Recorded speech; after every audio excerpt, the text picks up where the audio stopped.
Bonjour à toutes et à tous, bienvenue dans cette nouvelle édition du Minimac de la lettre de l'acheteur en partenariat avec placedelabourse.fr, le bimensuel dédié au monde agricole et aux matières premières agricoles. Au programme, cette semaine, nous ferons tout d'abord, comme à notre habitude, un tour de l'actualité de ces 15 derniers jours, puis nous vous diffuserons l'interview d'Arthur Portier, Arthur qui est Commodities Analyst chez Agritel, avec qui nous reviendrons sur les faits marquants de la saison 2022 et les facteurs clés de la saison 2023. Puis nous serons en duplex avec Mathieu Driol, Mathieu qui est senior analyste chez Day by Day et qui nous présentera sa commo du jour. Voilà, donc en ouverture de notre mini-mag, il est temps d'aborder l'actualité, de voir et de décrypter l'actualité des marchés agricoles via des articles puisés sur le site internet lalettre-de-l'acheteur.com.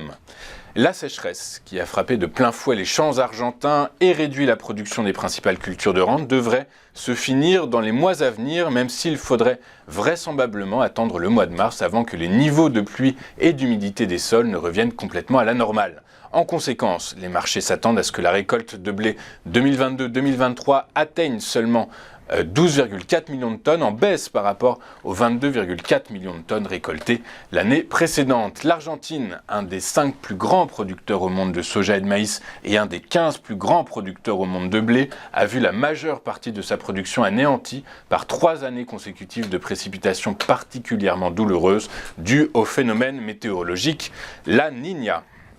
L'Inde suspendra les importations en franchise de droits de douane d'huile de soja brute à partir du 1er avril prochain, a annoncé mercredi dernier le gouvernement, alors que le plus grand importateur mondial d'huile végétale tente de soutenir les producteurs locaux d'oléagineux. Je vous rappelle que New Delhi, en mai 2022, avait autorisé les importations en franchise de droit à hauteur de 2 millions de tonnes d'huile de soja pour la saison 2022-2023 et avait également prévu 2 millions de tonnes supplémentaires, et ce dans les mêmes conditions douanières, pour la saison 2023-2024. Ceci étant, le gouvernement poursuivra les importations en franchise de droits de douane de 2 millions de tonnes d'huile de tournesol brute au cours de l'exercice en cours et du prochain jusqu'en mars 2024, a annoncé le gouvernement.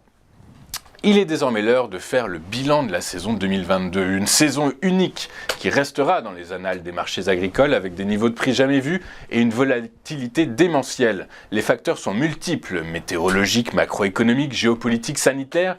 En effet, déjà en hausse en 2021, les prix à la production des produits agricoles se sont envolés en 2022. À l'exception des fruits, les niveaux de prix sont inédits sous l'effet de divers chocs de l'offre et de la hausse des coûts de production coïncidant avec la reprise post-Covid.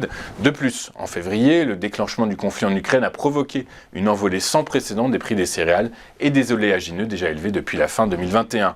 2023 s'annonce donc être une saison tout aussi périlleuse, reflétant un changement de paradigme profond de la part des opérateurs qui désormais intègrent dans leur modèle de calcul des risques multiples. 2023 devrait donc être tout aussi fragile et volatile que 2022 et c'est ce que nous allons voir dans un instant avec Arthur Portier, Commodities Analyst chez Agritel. A tout de suite sur Téléfinance.